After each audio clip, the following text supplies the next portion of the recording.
Hello and welcome to another pen video from me, Penultimate Dave. So I have here another pen for review. This is a pen that I added in 2022 to my collection. I've bought a few Onotos recently, this in the last year or so. But this, as you can see, is an Onoto. It comes in this quite substantial box. This is an outside box, but if I remove the lid, you'll see here it comes in this other wooden box. All Onotos come in a lovely wooden box, so you can see that there. Now if I open this up, you see this cloth. You'll see a pen in its pouch, which I'm just going to remove for the time being. And then you see the certificate of authenticity. So this is the Onoto, the Rosetta Stone, originally purchased in September 21. I was not the original owner. I did buy this secondhand. Number 15 of 100, signed by James Bodie, the owner of Onoto.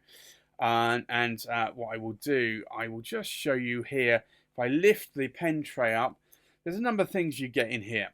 You get an Onoto card, and it says, "With eternal pride, we entrust this Onoto pen to your custodianship." Now, although you buy the pen, Onoto call you a custodian because it is an heirloom potentially, and you can hand it down through generations if you so wish. You also get this silver guide, and this shows you all about the hallmarks from Onoto. OPC is the Onoto Pen Company. You get a sterling mark. You get a finest mark, which is AG925. You get an assay mark and a date letter as well. And you can see the types of sterling mark depending on where the silver is made in the UK. You'll also get this, which is a silver cleaning cloth, and you can see that there as well. So you get that with all Onoto pens. And you also get an Onoto booklet on how to care for your Onoto fountain pen, going into general care, the nibs, and the ink filling mechanisms. So you get that in there as well. There's nothing else in the base here. So I'll put these back in. I'll put the tray back in. And what I will do now is show you the pen in all its glory. So you do get a lovely pouch that the pen comes in, and this says Onoto. It's a velvet sort of pouch. And then if I remove the pen from this pouch, you will see this beautiful pen. So this is the Onoto, and I'll show you here. It says the Rosetta Stone, and you'll see there it says Onoto, and it's England, made in England. You get an Onoto clip, branded clip here as well. These are quite stiff clips, but the beauty of this pen is it's sterling silver, AG925, anodized, but you have a lot of the Rosetta Stone inscribed into the cap of this pen, and you also have it into the body as well. So this is a huge amount of work to be done. Now this is, if I show you here, there is a serial number here, so it is 15 of 100. So there are only 100 of these made, and I've got number 15. As I said, I did buy this from Roy at Izod's, and he had bought it from a collector who hadn't used this pen, and I decided I would buy it. It was a pretty good price. Roy did me a good price on it as well. So I'd like to thank Roy for that, because that really did help a lot in terms of buying this pen, because these are not cheap.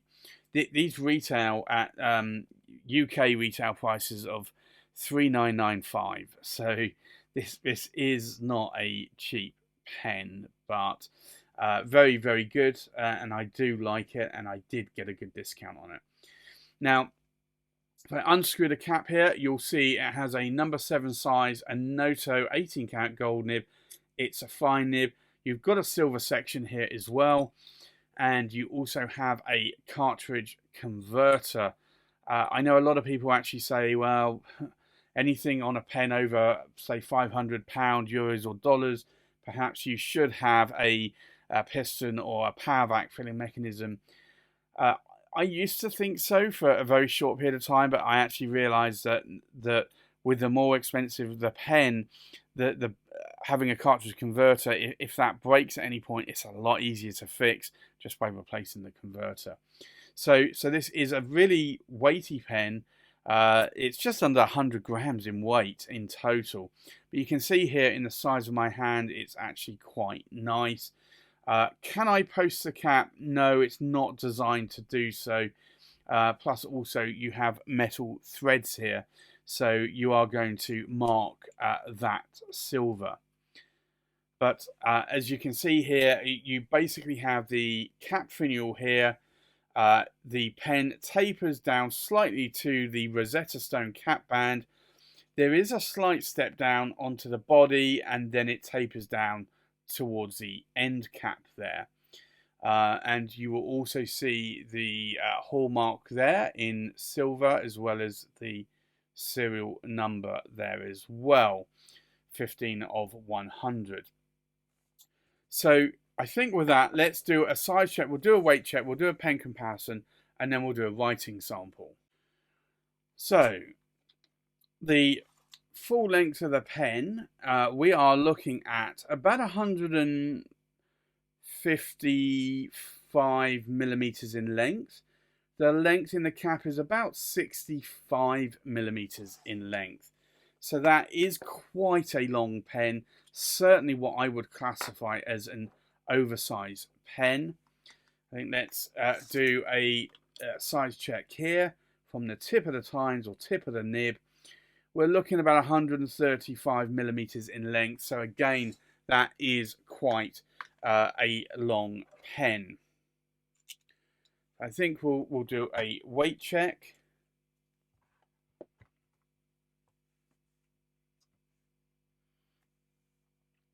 So the full weight of the pen, bear in mind this is inked up, we're looking at just around 89, just under 89 grams in weight. So this is a very weighty pen. The weight of the cap on its own is just under 38.5 grams, and then the weight of the body, and I will try and make sure it doesn't roll off, we are looking at just over 50 grams in weight. So this is quite a weighty pen for sure. And it is a pen that I do like.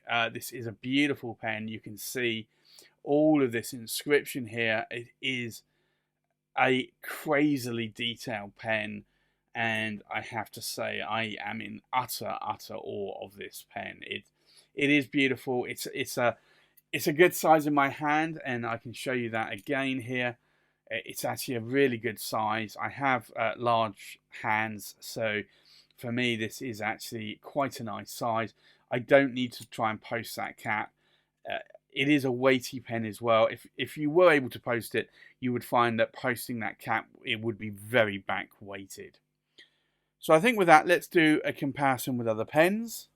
So from left to right, we have a Sailor King pen, Sakura Nagar. We have a Classic Pens LB5 Kaoseki. We have a Classic Pens LB5 KN. We have a Danny Trio Chinkin. We have a Danny Trio Moonlit Grass. We have the Onoto Rosetta Stone.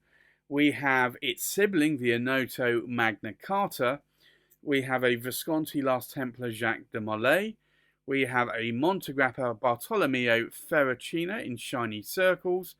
And we have a Montegrappa Extra 1930 Shiny Lines Dove. So I think with that, let's go and do a writing sample. So this is the Onoto, and it is the Rosetta Stone. Now, this is a fine nib, and it is an 18 karat gold Bock nib. Now, because I bought this second hand from another previous owner or collector through Royal Izod, I didn't get to choose the nib width, but I was happy with a fine nib. I have a fine nib on my Onoto Magna Carta, and I do like it. The ink in here today is Pilot Uroshizuku, and it's Kiri Sami, which is a little bit more of a grey graphite coloured ink. Now, in terms of line variation, I definitely would say it is a Western fine. Can I push that nib a little bit more? I can. It is a fine nib. I wouldn't want to push it much more than that. But you can get a bit of line variation out of it. Now you can see from these vertical lines there's no hard starts or skips, which is also shows that the nib is fairly well tuned. Now in terms of ink wetness, let's take a look at this.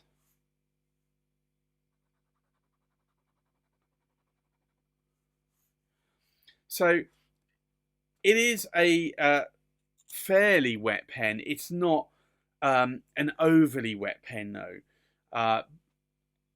I do find that it's just about the right wetness. I do find also that the Pilot Uroshizuku Kiri Sami is also a little bit more on the drier side of ink. It's not as wet as, say, Diamine Earl Grey or Venvistus Fumo di Londra. But it is a nice pairing. I probably would ink this up actually with Diamine Earl Grey, but I do have a lot of pens inked up with Diamine Earl Grey at the moment. So maybe I will swap this out for Diamine Earl Grey at some point. What do I like? What do I not like about this pen? It is a beautiful pen. It's, for me, the right size. I love the length of the pen. I love the weight of the pen as well. Really, really nice weight in the pen. I love the amount of detail that you have here, both in the cap there, but also in the body there. And you have it in 3 different languages here.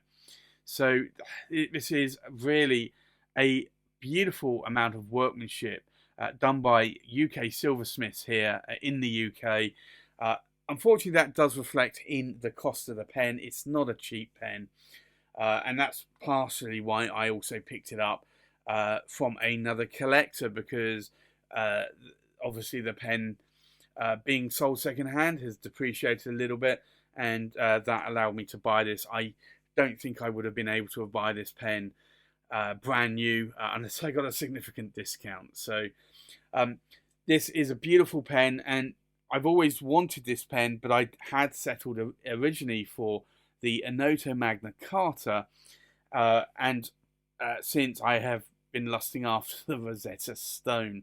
And one thing I will show you though, something is, if you don't know the Rosetta Stone, this is essentially the Rosetta Stone. So this is a replica of the Rosetta Stone that I have. And this didn't come with a pen. I bought this separately, but you can see the amount of hieroglyphs there. And then, so that's in Egyptian. You also have more of an Egyptian cursive, and then it goes on to Greek as well. Beautiful inscription, and you can just see, if I show you this here, you can see the amount of detail there on that pen. They really have done a great job, Onoto and the UK silversmiths, in this pen. So what do I like? What do I not like about the pen? It's a beautiful pen. I like it a lot. Nothing that I dislike about it. Maybe the price. The price is hefty, but I think it also warrants it because of the amount of detail and workmanship that has gone into this pen. So I can see why the price of the pen is what it is, and I wish it was cheaper, but equally not many people buy these pens, so for that purpose, I actually probably like it a little bit more. So there you have it. That's my review of the Onoto Rosetta Stone. Thanks for watching. Please like, comment, subscribe, and I'll see you on the next pen video. Bye bye.